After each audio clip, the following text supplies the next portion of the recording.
కదా. స్వస్థత అనేది మన స్వాస్థ్యం.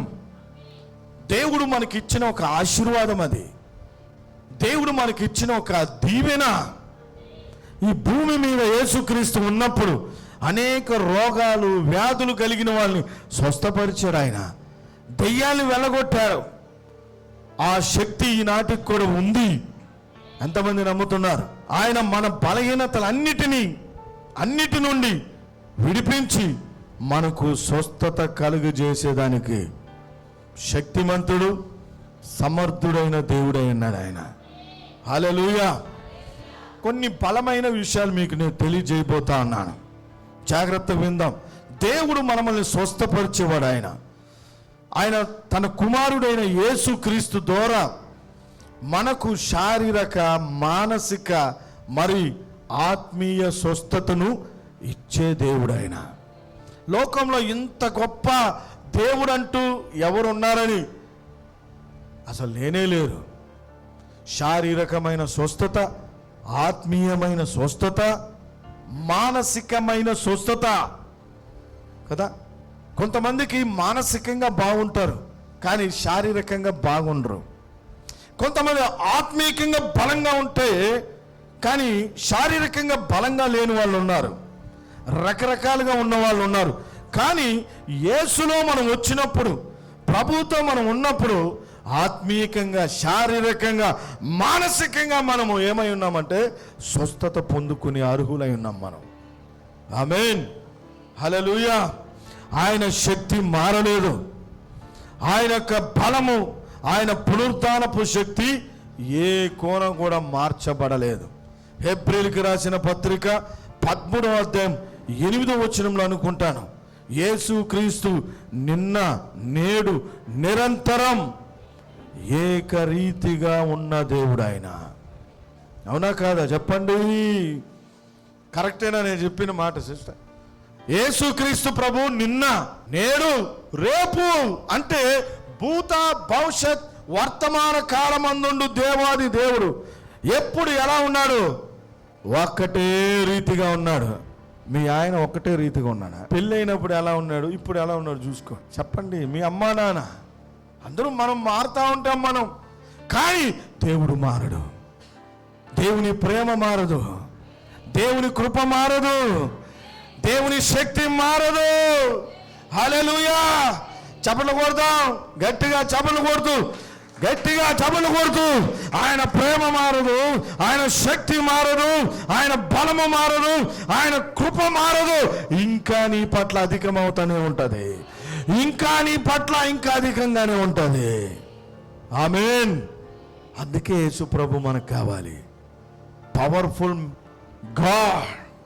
పవర్ఫుల్ గాడ్ ఆయన. మామూలు దేవుడు కాదు ఆయన, శక్తి కలిగిన దేవుడు. ఆకాశమంతా పట్టనోడు మనలోకి వచ్చేసాడు ఆయన వాక్యం ద్వారా. ఆమేన్. కనుక ఏ విధంగా మనం ఆ స్వస్థతను, ఆ ఆశీర్వాదాన్ని మనం పొందుకున్నామనేది మీకు త్వరగా నేను 2-3 విషయాలు చూపించాలని ఆశపడుతున్నాను. నిర్గమకాండం 15వ అధ్యాయం 26వ వచనం ఒక వచనం చదువుకుందాం. నిర్గమకాండము 15వ అధ్యాయము 26వ వచనం. దేవుడైన యెహోవా వాక్కును శ్రద్ధగా విని ఆయన దృష్టికి న్యాయమైనది చేసి ఆయన ఆజ్ఞలకు విధేయులై ఆయన కట్టడలన్నింటినీ అనుసరించి నడిచిన ఎడల నేను ఐగుప్తీయులకు కలుగజేసిన రోగములలో ఏదియూ మీకు రానియ్యను. నిన్ను స్వస్థపరచు యెహోవాను నేనే అనెను. ఆమేన్. ఈ మాట మనం చాలాసార్లు చదివాం, వినుంటాం. నిన్ను స్వస్థపరచు యెహోవాను నేనే, నన్ను స్వస్థపరచు యెహోవావు నీవే అని దేవుడు అంటా ఉన్నాడు ఆయన కదా. నిన్ను స్వస్థపరిచే యెహోవా ఆయనే. మీ దేవుడైన యెహోవా వాక్కును శ్రద్ధగా విని ఆయన దృష్టికి న్యాయమైనది చేసి ఆయన ఆజ్ఞలకు విధేయులై ఆయన కట్టడలన్నిటినీ అనుసరించి నడిచిన యెడల నేను ఐగుప్తులు అంటే ఎవరు? అన్యులు, దేవుణ్ణి ఎరగని వాళ్ళు, దేవుడు తెలియని ప్రజలు. అంటే వాళ్ళకు ఉన్నారు దేవుళ్ళు దేవతలు, కానీ సత్యంలో లేని దేవుళ్ళు, నిజ దేవుళ్ళు కాదు, అబద్ధ దేవుళ్ళు, మనుషుల చేత సృష్టించబడిన దేవుల్ని అనుసరించుస్తున్న ఆ ఐగుప్తులకు కలుగజేసిన రోగములలో ఏది మీకు రానియను. నిన్ను స్వస్థపరచు యెహోవాను నేనే అంటున్నాడు ఆయన. ఆమేన్, హల్లెలూయా. ఎప్పుడు ఆయన వాక్యాన్ని నువ్వు ఏం చేయాలి? శ్రద్ధగా వినాలి. ఆయన దృష్టికి న్యాయమైనది చేయాలి. ఆయన ఆజ్ఞలను, ఆయన కట్టడాల్ని మనము అనుసరించి నడుచుకోవాలా. నెంబర్ 1 ఆయన వాక్యము. దేవుని వాక్కు ద్వారా స్వస్థత, దేవుని మాటలో జీవము, శక్తి. మరి మనకేముందంటే స్వస్థత ఉంది. అందుకనే మనం ఏం చేసామంటే గూగుల్ లైవ్ ప్రేయర్లో మీకు వాక్యం గురించి చెప్తున్నాను. ఆయన వాక్కును శ్రద్ధగా వినాలి. నెంబర్ 1 ఆయన వాక్కును మనం ఏం చేయాలంట? శ్రద్ధగా వినాలి. అందుకనే డైలీ గూగుల్ లైవ్ ప్రేయర్ దాదాపుగా 2 ఇయర్స్గా మేము ముందుకు పోతా ఉన్నాం కదా. మీరందరూ కూడా చాలా చక్కగా, చాలా ఉత్సాహంగా, ఎంతోమంది మన వాళ్ళు హైదరాబాద్, వరంగల్, జనగామ, స్వప్న కూడా బెంగళూరు నుంచి అటెండ్ అవుతా ఉంది. ఈ మధ్యలో అందరూ మన వాళ్ళు అనేక ప్రాంతాల నుంచి, మన ప్రియాంక ముత్తుకూరు నుంచి, తిరుపతి, డైకాస్ రోడ్, బుచ్చిరెడ్డిపాలెం, బిట్రగుంట, నెల్లూరు, కపాడిపాలెం, పాత పెద్ద ఆసుపత్రి సెంటర్, ఇంకా అనేక ప్రాంతాల నుంచి మన వాళ్ళందరూ ఏం చేస్తున్నారంటే లైవ్ ప్రేయర్. ఎందుకని వింటున్నాం? దేవుని వాక్యం జీవం. ఎనమడుగు సెంటర్ కూడా, పడుగుపాడు సెంటర్, పడుగుపాడు, ఎనమడుగు అంటే గొమ్మగా ఉంది, పడుగుపాడు అంటే ఎట్టంట. హల్లెలూయా. వడ్డిపాలెం కూడా, మూలాపేట కూడా, కీర్తి. ఆమేన్, హల్లెలూయా. కనుక దేవుని బిడ్డలారా, దేవుని వాక్యములో శక్తి ఉంది. ఆ వాక్యం తెలియకపోతే మనకు మార్గం తెలియదు. మార్గం అనేది తెలియదు. వాక్యం తెలియకుండా నువ్వు క్రైస్తవుడిగా బ్రతకడం అనేది అది వేస్ట్. చాలా మంది ప్రార్థన చేస్తారు గంటలు గంటలు, కానీ వాక్యం తెలియదు, వాళ్ళకి థియరీ తెలియదు. ఆయన ధర్మశాస్త్రము చెవులకు వినిపించకుండా చేసే ప్రార్థన యెహోవాకు హేయమంట. ప్రార్థన చేసేవా అంటే ప్రార్థన చేశాను నేను అంటారు. కొంతమంది గంటలు గంటలు ప్రార్థన చేస్తారు, కానీ వాక్యం తెలియదు వాళ్ళకి. వాక్యం లేని ప్రార్థన. ఏం ప్రార్థన చేసావు?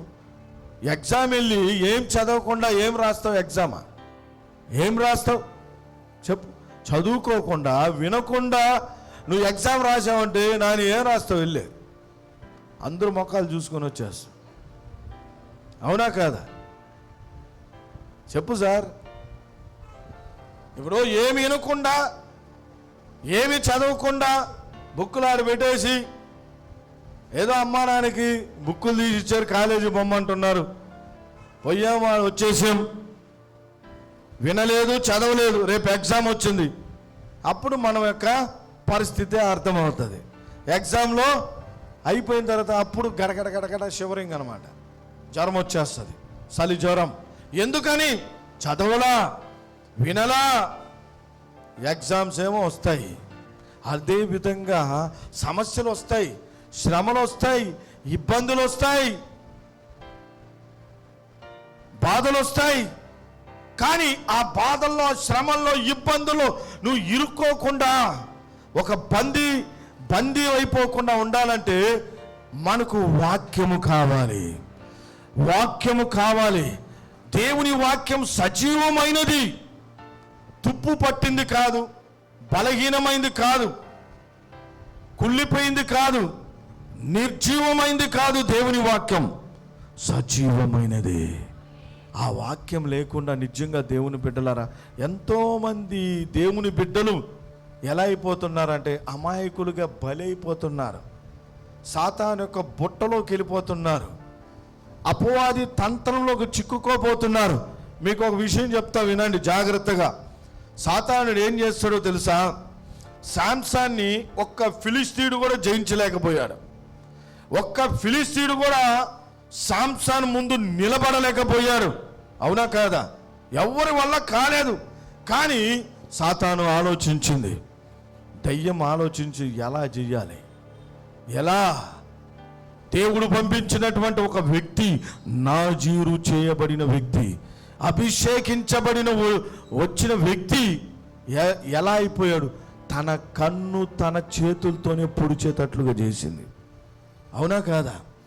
సాతానుడు ఒక మనిషిలో జ్వరబడ్డా వాడి జీవితాన్ని, వాళ్ళ జీవితాల్ని స్వాధీనం చేసుకున్నాడు అనుకో, ఎవరో వచ్చి నీ జీవితాన్ని నాశనం చేయరు. అమ్మా గుర్తుపెట్టుకోండి, నీ చేతులతో నువ్వే నీ గోతిని తవ్వుకునేటట్టు చేస్తాడు. నీ చేతితో నువ్వే నీ గోతిని తవ్వుకొని నువ్వే నాశనమైపోయి, శ్రమల పాలైపోయి, కుళ్ళిపోయి, తుప్పు పట్టి అన్నిగా అయిపోయి ఎట్లా అయిపోతావు? నాశనమయ్యేటట్లుగా చేశాడు. సౌలు ఏమైపోయాడు? సౌలు జీవితం ఏమైపోయింది? శాంసన్ అన్న లాస్ట్లో అన్న ఆ కళ్ళు తీసేసి ఇట్లా చేతులు కట్టినప్పుడు దేవుణ్ణి అడిగాడు, అయ్యా నన్ను కాపాడు, ఒక్కసారి నన్ను కనికరించని. గెరాసేనులో ప్రాంతంలో ఉన్నటువంటి ఒక దెయ్యం పట్టిన వ్యక్తి యేసుక్రీస్తు ప్రభు అక్కడికి వచ్చినప్పుడు వాణ్ణి ఎవ్వరు కూడా వాళ్ళ దేశంలో, ఆ గెదరేనుల దేశంలో, ఆ గెరాసేనుల ప్రాంతంలో ఆ దేశం అతన్ని సాధువు చేయలేకపోయిందంట. దేశం సాధువు చేయలేకపోయింది, ఆ ప్రజలు సాధువు చేయలేకపోయినారు, వాళ్ళ కుటుంబీకులు చేయలేకపోయారు, ఎవ్వరు కూడా చేయలేరు. దెయ్యం పట్టిన వాణ్ణి ఎవ్వరు కూడా చేయలేరు. నువ్వు ఎంత ప్రేమ వలకపోసినా, నువ్వు ఎన్ని తిప్పినా మారరు. వాళ్ళకి మార్చబడాలంటే వానిలోకి యేసుక్రీస్తు రావాలి. వాళ్ళ దగ్గరికి సృష్టికర్త అయిన దేవాది దేవుడు అడుగు పెట్టాలి. హల్లెలూయా. ఆయన గాని వస్తే, ఆయన్ని మీరు బ్రతిమలాడితే, మనం ఆయన్ని ఆహ్వానిస్తే, ఆయన గాని దిగి వస్తే, వేల దెయ్యాలు పట్టిన వ్యక్తి కొన్ని సంవత్సరాలుగా తన్ను తాను గాయపరుచుకుంటున్నాడు. ఎవరు గాయపరచడం లేదు అతన్ని, వానికి వాడే గాయపరుచుకుంటున్నాడు. వానికి వాడే గాయపరుచుకుంటూ సమాధుల్లో నివాసం చేస్తూ ఉన్నాడు కదా, సమాధుల్లో నివాసం చేస్తున్నాడు. కనుక దేవుని సంగమా, దేవుని బిడ్డలారా, జాగ్రత్తగా వినండి. మనము జాగ్రత్తగా జీవించాలి, దేవుని వాక్యాన్ని చదవాలి, వినాలి. అందుకనే మేము ఎంత కష్టం వచ్చినా, నిద్ర లేకపోయినా కూడా, ఒకవేళ రాత్రుల్లో మేము ఆలస్యంగా పడుకున్నా కానీ మీకు మేము ఏం చేస్తున్నాము? నష్టపరచకుండా ఇచ్చిన మాటని, దేవుని దగ్గర ఉన్న చిత్తాన్ని, దేవుని దగ్గర మేము తీసుకున్న ఆ పర్మిషన్ చెప్పున నేను పాస్టమ్మ గారు లైవ్ ప్రేయర్లో మిమ్మల్ని ఆత్మీయంగా రోజుకొక వాక్య సందేశంతో బలపరుస్తూ ముందుకు వస్తున్నాం. చప్పట్లు కొడదామా? హల్లెలూయా. దేవుని నామానికి మహిమ కలుగును గాక. ఎందుకనంటే మీరు వాక్యంలో బలవంతులు కావాలి. యవనస్తులు ఎప్పుడు బలవంతులు అవుతారంటే దేవుని వాక్యం వారిలో నిలిచి ఉన్నప్పుడు బలవంతులు అవుతారంట. ఆమేన్. 107వ కీర్తన 20వ వచనం మనం చదివితే, ఆయన తన వాక్కును పంపి, కీర్తన గ్రంథం 107వ అధ్యాయము 20వ వచనం, ఆయన తన వాక్కును పంపి వారిని బాగు చేయును. ఆమేన్. దేవుడు నిన్ను బాగు చేయాలంటే, నిన్ను, నీ కుటుంబాన్ని, నీ స్థితిని, అది ఆరోగ్యమైన, నువ్వు పడి ఉన్న గుంటలో నుండి అయినా, ఏ స్థితిలో అయినా నిన్ను బాగు చేయాలంటే దేవుడు ఎలా చేస్తాడు తెలుసా? చెప్పండి. ఎలా? వాక్కు. ఏం వాక్కు? దేవుని వాక్కు, దేవుని మాట. దేవుని మాట ద్వారా నిన్నేం చేస్తాడంటే ఆయన, నువ్వు పడి ఉన్న గుంటలో నుండి నిన్ను లేపుతాడు ఆయన. హల్లెలూయా. మత్తయి సువార్త 4వ అధ్యాయం 4వ వచనం నుంచి 10 వచనాలు మనం చదువుకుంటా పోతే మత్తయి సువార్త 4వ అధ్యాయం 4వ వచనం నుంచి 10 వచనాలు యేసుక్రీస్తు ప్రభు 40 రాత్రులు 40 పగళ్ళు ఉపవాసం ఉండి అరణ్యంలో ఆయన ప్రార్థన అయిపోయిన తర్వాత అలసిపోయి ఆకలితో దప్పికతో ఆయన నడుచుకుంటూ వస్తూ ఉంటే అపవాది సాతానుడు వచ్చి మాట్లాడుతున్నాడు. ఎందుకయ్యా నువ్వు ఆకలితో ఉన్నావు? ఆ రాళ్లను రొట్టెలుగా చేసుకొని తినొచ్చు కదా. మనుషుడు రొట్టె వలన కాదు కానీ దేవుని నోట నుండి వచ్చు ప్రతి మాట వలన జీవిస్తాడు. మాకు తెలుసులే, అది మాకు తెలియదా, మాకు తెలియదు అదే అంటున్నాడు. మిగుల ఎత్తైన ఆ యెరూషలేం పట్టణం మీదకి కొండ మీదకి తీసుకొని పోయి యేసు ప్రభువుని ఇదిగో ఇక్కడి నుంచి దూకి, నీ వాక్యంలో రాయబడింది కదా, నీ దూతలు వచ్చి నీ రాయి నీకు తగలకుండా కూడా నిన్ను ఎత్తిపట్టి కాపాడుకుందరని రాయబడింది కదా, మాకు తెలీదా అంటున్నాడు సాతాను. చూడండి, నేను ఎందుకు ఈ మాటలు చూపిస్తున్నానంటే మత్తయి సువార్త 4వ అధ్యాయం 4 నుంచి 10 వచనాలు మీరు ఇంటికి వెళ్ళిన తర్వాత చదవండి. ఆ రాయబడి ఉంటాయి ఈ వచనాలన్నీ. వాక్యంతోనే మాట్లాడుతున్నాడు. యేసు ప్రభు దగ్గరకు వచ్చి వాక్యంతో దాన్ని వేరే కోణంలో ఎత్తి మాట్లాడుతున్నాడు. సాతానుడు వాక్యంతోనే వేరే కోణంలో వచ్చి మనల్ని ఏం చేస్తాడు? బోల్తా కొట్టిస్తాడు కదా. అందుకనే మనకు ఆత్మ జ్ఞానం, వాక్య జ్ఞానం మనకు కావాలి. లేకపోతే బోల్తా పడి కొంతమంది ఏమైపోయారంటే వెలుగు దూతలుగా మారిపోతున్నారు, భ్రమపరుచు ఆత్మలుగా మారిపోయారు. అబద్ధ బోధల్లోకి కొంతమంది వెళ్ళిపోతున్నారంటే వెళ్ళిపోతా ఉన్నారు. హల్లెలూయా. పేరుకి క్రైస్తవులుగానే ఉన్నారు కానీ వాళ్ళ లోపల ఉండేది సౌలు ఆత్మలు పనిచేస్తున్నాయి, యెజబెల్ ఆత్మలు పనిచేస్తున్నాయి, పిలాము ఆత్మలు పనిచేస్తున్నాయి. పైకేమో క్రైస్తవులే, దేవుని బిడ్డలే, సేవకులే. కనుక మనం జాగ్రత్తగా గమనించుకుంటూ వాక్యంతో మనం ముందుకు పోవాలి. మనుష్యుడు మరి రొట్టె వల్లనే కాదు కానీ దేవుని నోట నుండి వచ్చు ప్రతి మాట వలన జీవింపబడతాడా. హల్లెలూయా. అదే దేవుని వాక్యం. అందుకనే మనకు వాక్యం, నీకు వాక్యం ఎంత తెలిస్తే అంత నువ్వు శక్తివంతురాలుగా మార్చబడతావు, అంత బలవంతురాలుగా నువ్వు మార్చబడతావు. నువ్వు ఆ వాక్యంతో నువ్వు ఏం చేస్తావంటే నీ లోపల దేవుని యొక్క ఆ శక్తిని పొందుకొని సాతాను క్రియని లయం చేసుకుంటూ ఈజీగా వెళ్ళిపోతూ ఉంటావు. ఆమేన్. అందుకని దేవుడు ముందుగా మనం ప్రార్థన చేస్తున్నప్పుడు, సమస్య అప్పుడు ఆయన ఏం చేస్తాడంటే తన వాక్కును పంపించి నిన్ను బలపరుస్తాడు. ఆయన తన వాక్కు ద్వారా నిన్ను ఏం చేస్తాడంటే నువ్వు పడి ఉన్న గుంటలో నుండి పైకి లేవనెత్తుతాడు ఆయన. హల్లెలూయా.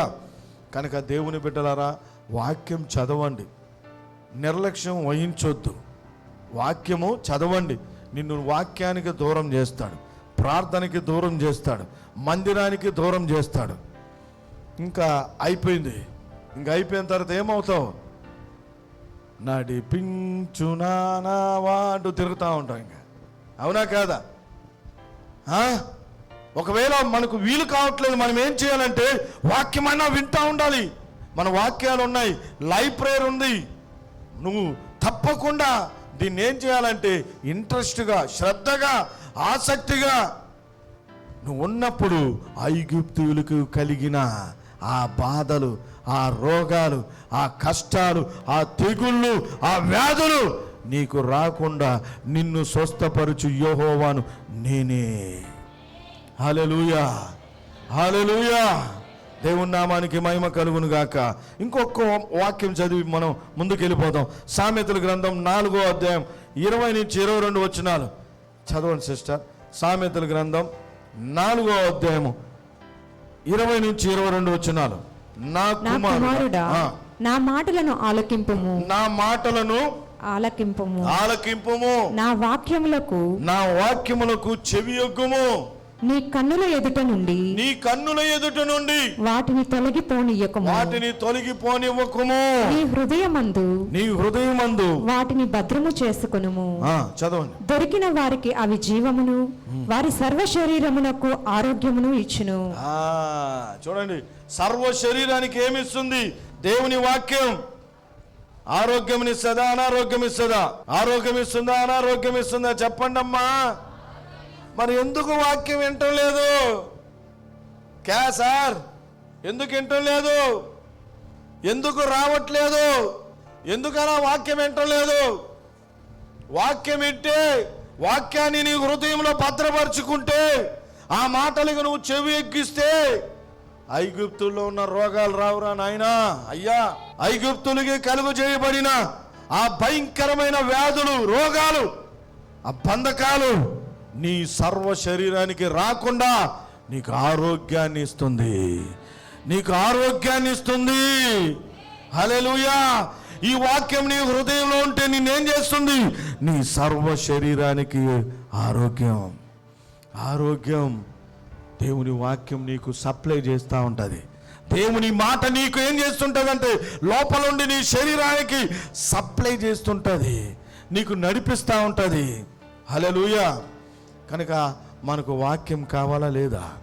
నా కుమారుడా, నా కుమార్తె, నా మాటలు వినమ్మా, నేను ఎన్నో. నా కుమారుడా, నా కుమార్తె, చెవి ఎగ్గుము నా మాటలు. నేను నిద్రపోవాలి. చాలా వరకు ఎందుకు మన వాళ్ళకి, దేవుని బిడ్డలకి భయంకరమైన వ్యాధులు, భయంకరమైన రోగాలు, భయంకరమైన విపరీతమైన సమస్యలు? అందుకనే దేవుని వాక్యం కావాలి. దేవుని వాక్యం నీ పాదాలకు దీపం, నీ త్రోవకు వెలుగు. హల్లెలూయా. వాళ్ళ చేతులతోనే వాళ్ళని నాశనం చేస్తున్నాడు సాతానుడు. నీ చేత్తోనే నీ కన్ను పొడిపిస్తాడు వాడు.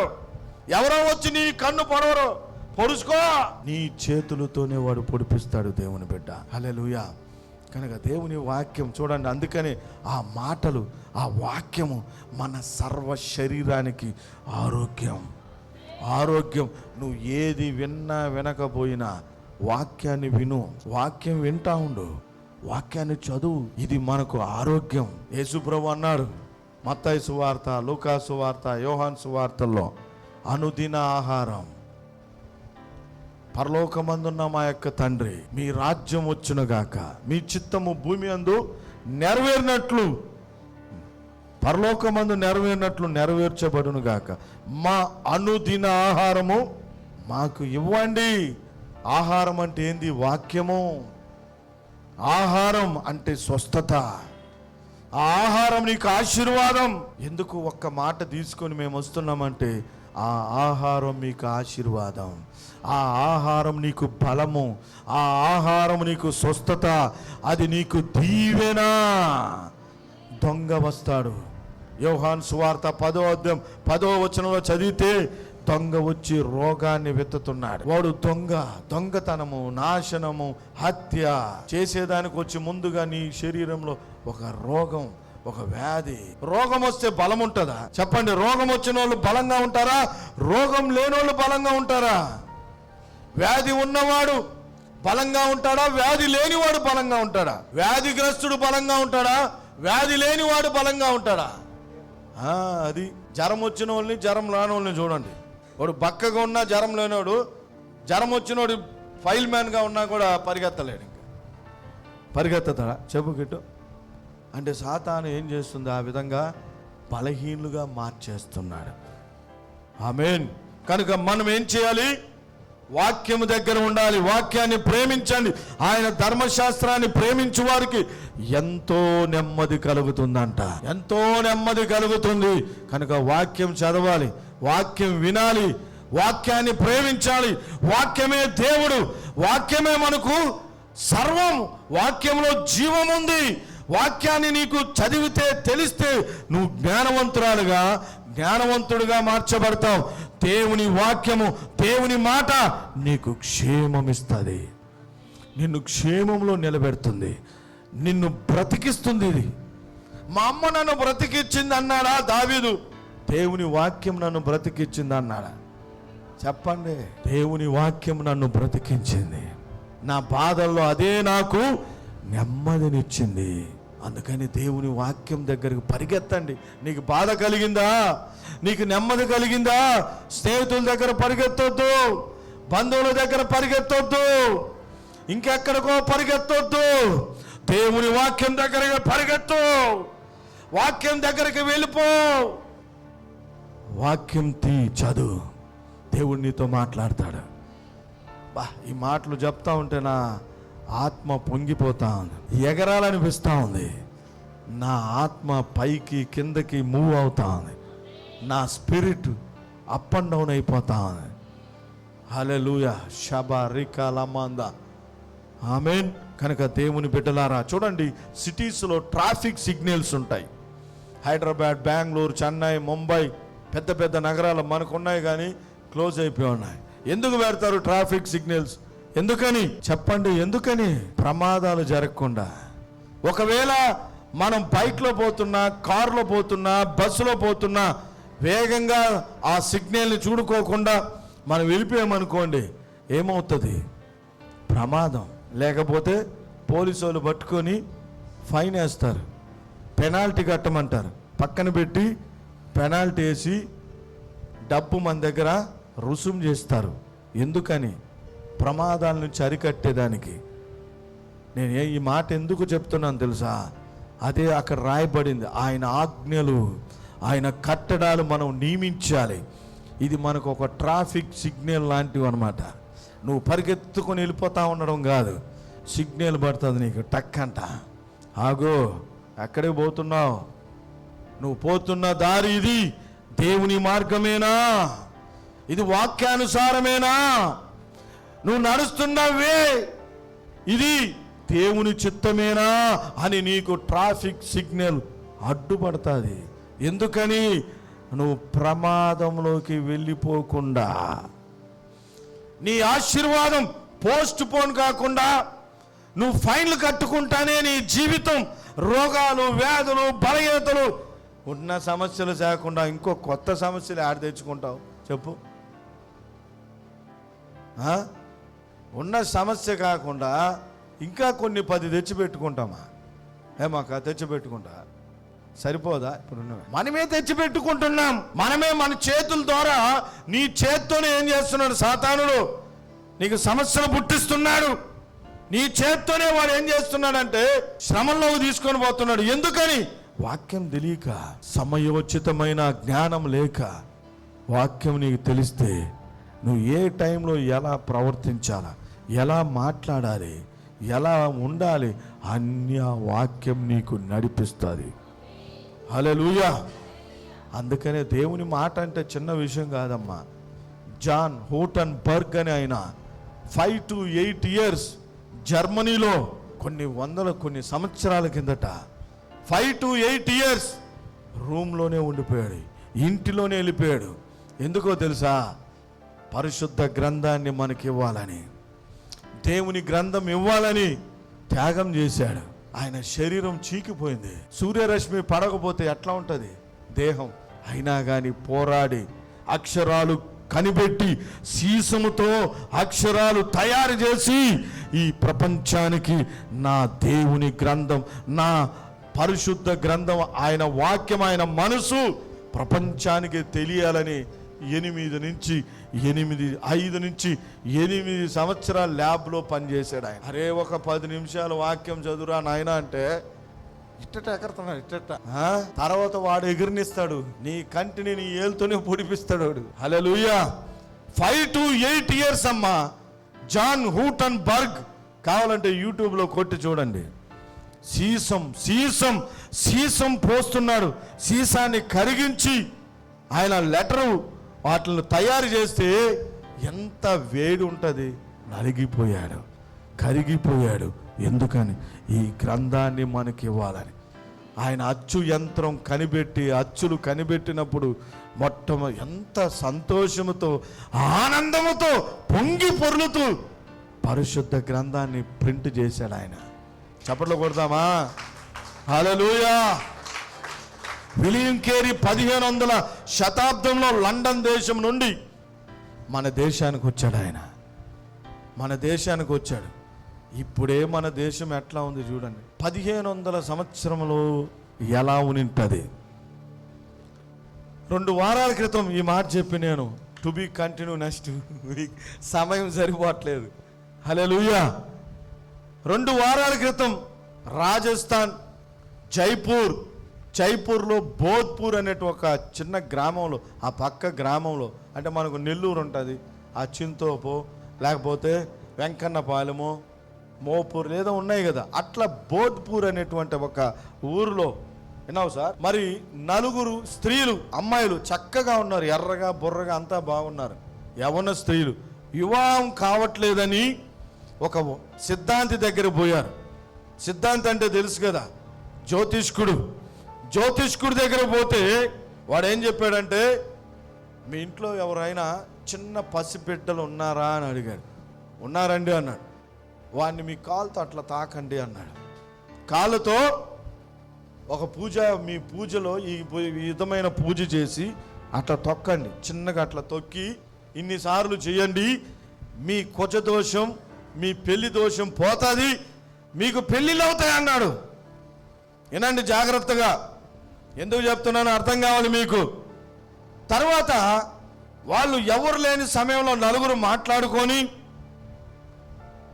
ఏం చేశారంటే, వాళ్ళ ఇంట్లో వాళ్ళ బంధువుల ఇంటి దగ్గరకు పోయి 16 రోజుల బాబు, 16 రోజుల బేబీ, 16 డేస్ బేబీని తీసుకొని వచ్చి పూజలు గీజులు చేసి ఆడ పెట్టి తొక్కడం ప్రారంభించాడు. వాడు చెప్పింది ఒక రూట్ ఏమో, కానీ వీళ్ళు ఏం చేశారు తెలుసా, ఏనుగు దొక్కినట్టు దొక్కేశారు. భయంకరంగా తొక్కేస్తే వాళ్ళకి ఆ సాతాను, దెయ్యాలు, పూనకాలు పూనేసి తొక్కితే పసిబిడ్డ 16 రోజుల పసికందు రక్తపు మడుగులో చనిపోయాడు. జైపూరు, రాజస్థాన్ అంతా విలవిల్లాడిపోయింది.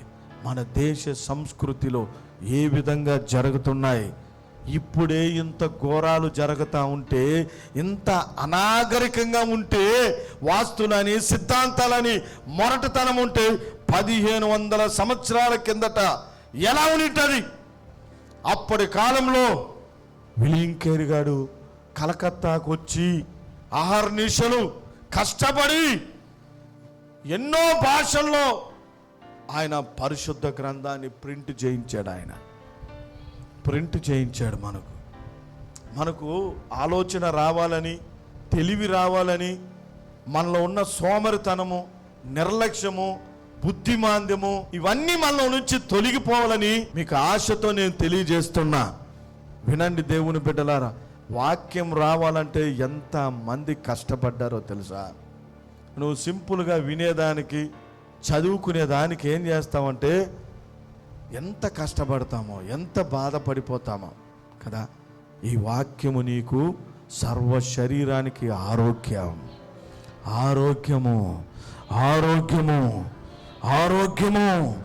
ఆశీర్వాదాన్ని నీకు ఇస్తుంది. హల్లెలూయా. చివరిగా నేను ఒక్క మాట చెప్పి ముగించేస్తా. రోమా పత్రిక 9వ అధ్యాయం 11వ వచనం, రోమిలికి రాసిన పత్రిక 9వ అధ్యాయం. మృతులలో నుండి యేసును లేపిన వాని ఆత్మ మీలో నివసించిన ఎడల, చదవండి సిస్టర్. మృతులలో నుండి క్రీస్తు యేసును లేపిన వాడు చావనకు లోనైన మీ శరీరములను కూడా మీలో నివసించుచున్న తన ఆత్మ ద్వారా జీవింపచేయును. ఆమేన్. మృతులలో నుండి యేసును లేపిన దేవుని ఆత్మ మీలో నివసించిన ఎడల, మృతులలో నుండి క్రీస్తు యేసును లేపినవాడు చావునకు లోనైన మీ శరీరములను కూడా మీలో నివసించుచున్న తన ఆత్మ ద్వారా జీవింపజేయును. చివరిగా ఈ మాట నేను చెప్తున్నాను, బాగా గుర్తుపెట్టుకోండి. హల్లెలూయా. యేసు క్రీస్తుని మృతులలో నుండి ఎవరు లేపారు? పరిశుద్ధాత్మ దేవుడు లేపాడు. ఇప్పుడు ఆయనను లేపిన ఆత్మ, దేవుని ఆత్మ మనలో నివసించుచున్న ఎడల, ఇప్పుడు మనం ఏమవుతున్నాము? మనము కూడా జీవింపబడుతున్నామంట. ఆమేన్. దేవుని ఆత్మ నీలో ఉన్నప్పుడు నీ శరీరానికి ఆరోగ్యాన్ని ఇస్తాడా లేదా? దేవుని ఆత్మ నీలో ఉన్నప్పుడు నిన్ను మరణపు దగ్గరకు తీసుకొని పోతాడా? దేవుని ఆత్మ నీలో నివసిస్తుంటే చెప్పు బ్రదర్, దేవుని ఆత్మ నీలో నివసిస్తున్నాడు అనుకో, నిన్ను మరణం దగ్గరకు నడిపిస్తాడా? నరకానికి పోయే దారిలో నడిపిస్తాడా? కుళ్ళిపోయిన చోట నడిపిస్తాడా? పిచ్చి చోట్ల నడిపిస్తాడా? చెప్పు. ఇటు ఎక్కడైనా నడిపిస్తాడు. దేవుని ఆత్మ నీలో నివసిస్తుంటే నిన్ను ఎక్కడికి నడిపిస్తాడు? జీవములోకి నిన్ను నడిపిస్తాడు. మరణంలోకి నడిపించాడు, శాపంలోకి నిన్ను నడిపించాడు, పాప బంధకాల్లోకి నిన్ను నడిపించాడు, శాప బంధకాల్లోకి నిన్ను నడిపించాడు. హల్లెలూయా. అందుకనే యేసు నిన్ను లేపిన ఆత్మ మనలో ఉన్నట్లయితే నీ శరీరానికి ఏంది రోగం? చెప్పు. ఒక పక్క వాక్యము, ఒక పక్క దేవుని ఆత్మ మనలో నివసిస్తూ ముందుకు పోతా ఉంటే ఎలా ఉంటాం మనము ఎంత సాతానుడు నిన్ను దిగజార్చాలన్నా, నిన్ను లేని స్థితిలోకి తీసుకొని పోవాలన్నా, నిన్ను బలహీనుడుగా నెట్టివేయాలని చూస్తున్నా కానీ మనలో ఉన్న దేవుని ఆత్మ, వాక్యానికి నివాసంగా ఉన్న ఈ యొక్క దేహము, ఈ ఆత్మ మనల్ని ఏం చేస్తుందంటే లేపుతుంది, నిన్ను జీవంలోకి నడిపిస్తుంది, ఆయన మార్గంలోకి నిన్ను నడిపిస్తుంది, ఆశీర్వాదమైన దిక్కులోకి నిన్ను పరిశుద్ధాత్మ దేవుడు నడిపిస్తాడు. ఆయన ఆమేన్ చెప్పండి. హల్లెలూయా. తలగీరుకోకూడదు. ఆమేన్ చెప్పండి. హల్లెలూయా. అర్థమైందా? సంజయ్, దేవుని వాక్యానికి ఉన్న శక్తి నిన్ను జ్ఞానవంతుడిగా మారుస్తుంది, నిన్ను క్షేమంలోకి నడిపిస్తుంది, నిన్ను దేవుని ఆత్మతో ఈ వాక్యము, దేవుని వాక్యం అనే ప్రభు, అందుకనే ప్రభువే ఆత్మ, ఆత్మే ప్రభు, రెండు ఒకటైపోయి మనల్ని జీవింపజేస్తూ నడిపిస్తా ఉన్నారు. ఆయన పవర్ వస్తుంది. మాకు కొన్నిసార్లు బాధలు వస్తాయి, ఇబ్బంది, ఏందబ్బా ఏంది అనుకుంటాం, కానీ మళ్ళా వాక్యం మమ్మల్ని బలపరుస్తుంది. పరిశుద్ధాత్మ దేవుడు మమ్మల్ని ఏం చేస్తాడంటే లోపల నవ్వుతూ ఉంటాడు. ఆయన నవ్వుతూ ఉంటాడు. తెలియకుండానే అప్పుడు మేము నవ్వడం ప్రారంభిస్తాం, ఇంకా పక్కగా నవ్వడం ప్రారంభిస్తాం. హల్లెలూయా. పరిస్థితుల వైపు చూడము, దేవుని వైపు చూస్తా, వాక్యం వైపు చూస్తా. ఆమేన్. చాలా మందిలో ఇంకా దేవుని బిడ్డలారా అవగాహన లేదు.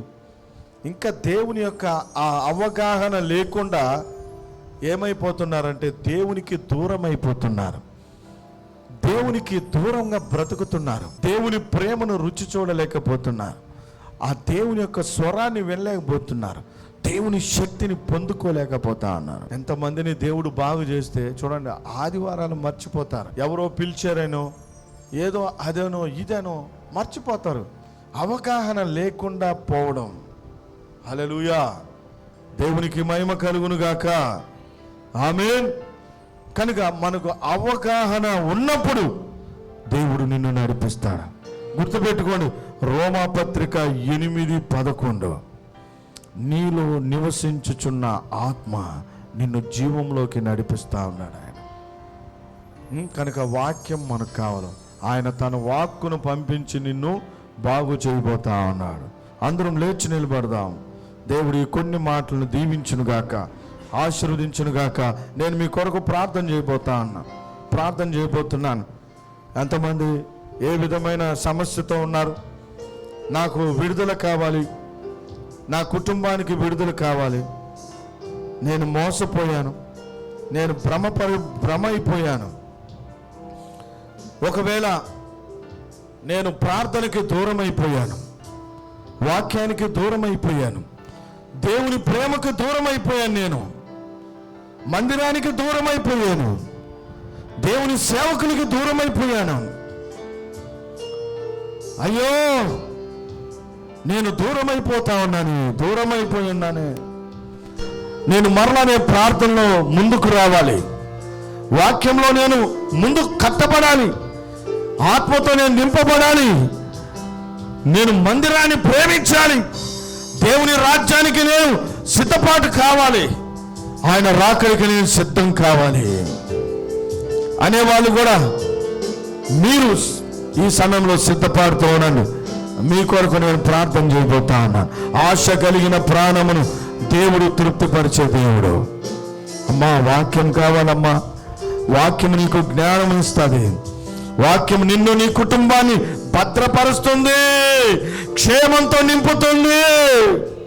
నీ నడిపింపు కాదు, ఇంకొకరు నడిపింపు కాదు, నీకు కావాల్సింది దేవుని వాక్యమని నడిపింపు, పరిశుద్ధాత్మ దేవుని నడిపింపు. హల్లెలూయా. అందరూ క్లోజ్ యువర్ ఐస్, దేవుని వైపు చూద్దాం. ఎవరైనా వ్యాధితో, రోగంతో, బంధకాలతో ఉంటే మీ కొరకు నేను ప్రార్థన చేయబోతున్నాను. దేవుని బిడ్డలారా, దేవుని సన్నిధి కదలిపోతా ఉంది, పరిశుద్ధాత్మ సన్నిధి కదలిపోతా ఉంది, దేవుని కార్యాలు జరగబోతా ఉంది. అప్పు సమస్యలు, డబ్బులు ఇచ్చేసి మరి రాలేక నిన్ను మోసం చేశారేమో, అలాంటి వాళ్ళు కూడా ప్రార్థనలో ఏకీభవించండి. మీ చేతులు ఎత్తండి. నేను చెప్పిన వాళ్ళందరూ, ఈ సమస్యల్లో ఉన్న వాళ్ళందరూ మీ చేతులు పైకెత్తండి. వ్యాధి, రోగము, బలహీనత, బంధకాలు, డిప్రెషన్, టెన్షన్స్, ఒత్తిడి, ప్రార్థనలో వెనకబడి, వాక్యంలో వెనకబడి, దేవుని సన్నిధికి వెనకబడి, నువ్వు కావాలని కాదు కానీ సాతానుడు అనేక కోణాల్లో నీకు దూరం చేస్తా ఉన్నాడు. ఆ బంధకము దేవుడు ఇప్పుడే తెంచివేయబోతా ఉన్నాడు, తెంచివేయబోతున్నాడు. నీకు మార్గాలు సరళం చేయబోతా ఉంది. రోమాపత్రిక 8:11 ప్రకారంగా నీలో ఉన్న దేవుని ఆత్మ ఇప్పుడు నీకు విడుదల ఇవ్వబోతా ఉన్నాడు. You are ready? మనం ప్రార్థన చేయబోతా ఉన్నాం. Thank you holy spirit, thank you father, thank you holy spirit, thank you lord. Hallelujah. తీర్మానించుకుందామా? ప్రార్థనలో వెనకబడిన వాళ్ళు, వాక్యానికి అవిధేయులుగా అయిపోయిన వాళ్ళు, వాక్యానికి దూరం అయిపోయిన వాళ్ళు, దేవునికి దూరమై జీవిస్తున్న వాళ్ళు, ఇంకా రోగాలతో, వ్యాధులతో, బంధకాలతో, దురాత్మ క్రియలతో బంధించబడిన స్థితిలో ఉన్న వాళ్ళు ప్రార్థనలో ఏకీభవించండి. వేరే ఆధారం, నా శృంగమా, నా శైలమా, లేనే లేదయ్యా వేరే ఆధారం, నా శృంగమా, నా శైలమా. ఆరాధన ఆరాధన, నా తండ్రి నీకే ఆరాధన, ఆరాధన ఆరాధన, నా యేసు నీకే ఆరాధన, ఆరాధన ఆరాధన. అందరూ చప్పట్లు కొట్టు. నీకు విడుదల కలగబోతా ఉంది, విడుదల కలగబోతా ఉంది, విడుదల సమీపించింది. దేవుని ఆత్మ ద్వారా ఇప్పుడు మరణము పునరుజ్జీవింపబడబోతా ఉన్నా. ఆరాధన ఆరాధన ఆరాధన, నా యేసునికి ఆరాధన. వేటగాని ఊరిలో నుండి నా ప్రాణాన్ని రక్షించావు, కల కింద నాకు ఆశ్రయమిచ్చావు. వేటగాని ఊరిలో నుండి నా ప్రాణాన్ని రక్షించావు, బలమైన రెక్కల కింద నాకు ఆశ్రయమిచ్చావు. లేదయ్యా వేరే ఆధారం లేదు.